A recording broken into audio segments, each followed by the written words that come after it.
Hello, this is Too Far Enterprises, and today I'm bringing to you the Clovis Folsom people, and these were supposedly the first inhabitants of North America, and I know that if I say that, I'm going to get a lot of flack, so I want you to argue with Dr. Claude Anderson and his research, his book, and all the other researchers that back him up on his claim about these people.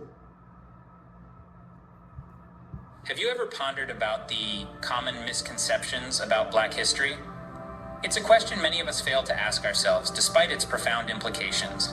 A prevailing fallacy, for instance, is that Black history begins with slavery, a misconception that grossly undermines the rich and diverse ancestry of Black individuals. To challenge these inaccuracies and shed light on the truth, Dr. Claude Anderson penned Dirty Little Secrets About Black History, Its Heroes, and Other Troublemakers.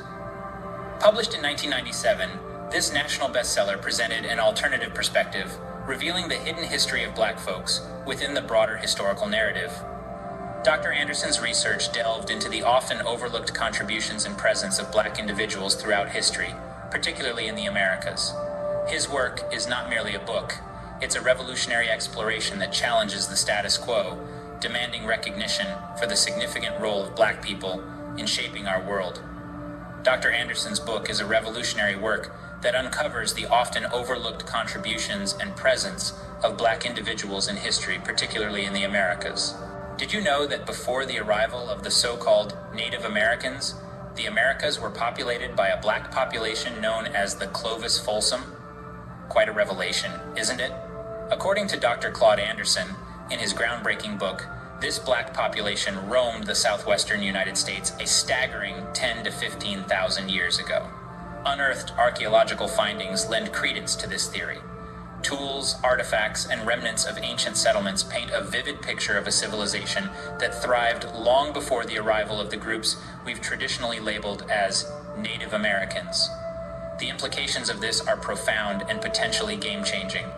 If we accept these findings as historically accurate, it challenges our whole understanding of who the first Americans truly were. We're not talking about a minor adjustment here, but a seismic shift in our perception of American history.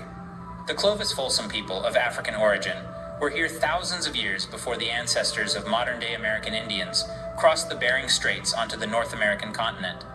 This timeline, according to Dr. Anderson, places the Clovis Folsom as the oldest traceable population group on the North American continent.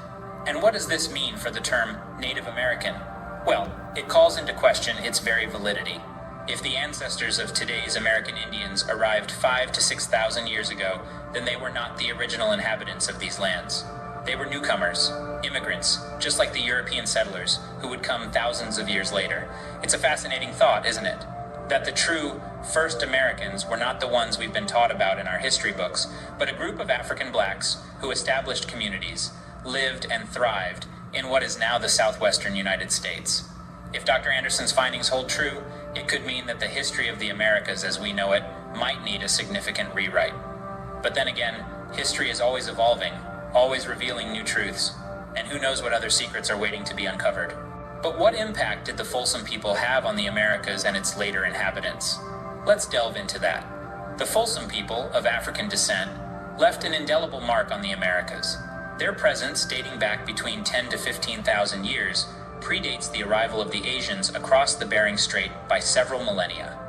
This timeline opens up the possibility of interbreeding between these early Africans and the later arriving Asians. Could it be this mingling of lineages that contributed to the physical characteristics of the early American Indians, who bore neither distinct Asian features nor yellow skin coloring? Furthermore, the legacy of the Folsom people is echoed in the numerous monuments depicting gods with Negroid features found throughout North, Central, and South America. These artifacts, coupled with historical accounts of black-skinned people in South America, suggest a significant African presence in the Americas long before Columbus set foot on these shores. The story of the Folsom people, as told by Dr. Anderson, challenges us to rethink the narrative of American history and the role of Black individuals within it. In the short span of this video, we've delved into some of the dirty little secrets about Black history that Dr. Anderson reveals in his book. We've explored the common misconceptions, unearthing the truth about the first Americans, a truth that is often buried in the sands of time. If this glimpse into a world lost to time has captured your imagination, smash that like button, and don't forget to subscribe for more adventures into the unknown. Lastly, for more information about the names and subjects mentioned in this video, get your copy of the Amazon best-selling book series, 19 White Men, Who Admitted There Were Indigenous Black People in the Americas, and 13 Black Scholars Who Admitted There Were Black People in the Americas Before Columbus by Chase McGee. Link in the description. Stay curious. Well, there you have it. And you understand that this did not come from me. And so we like to argue and we discount information. But here, why don't you take on an educator, a writer, someone who's researched and actually pulled this information out. We know that there have been a lot of lies that's been told, especially about America, about them finding it, who founded it, who were here. You know, I don't believe anybody can remember in their families 5, 6, 10 generations ago. Okay? So let's let the evidence, scientific evidence, speak for itself. Not long ago, I saw a Native American woman. She looked awful angry, and she was arguing, wanting to argue about who was here first.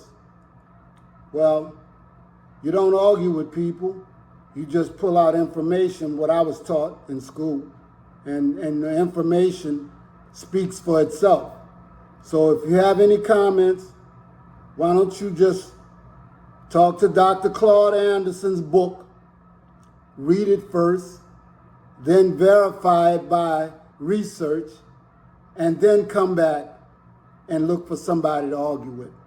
This is too far enterprises, and I say it's too far because sometimes when you're running a race, you're so far ahead that people will never catch up.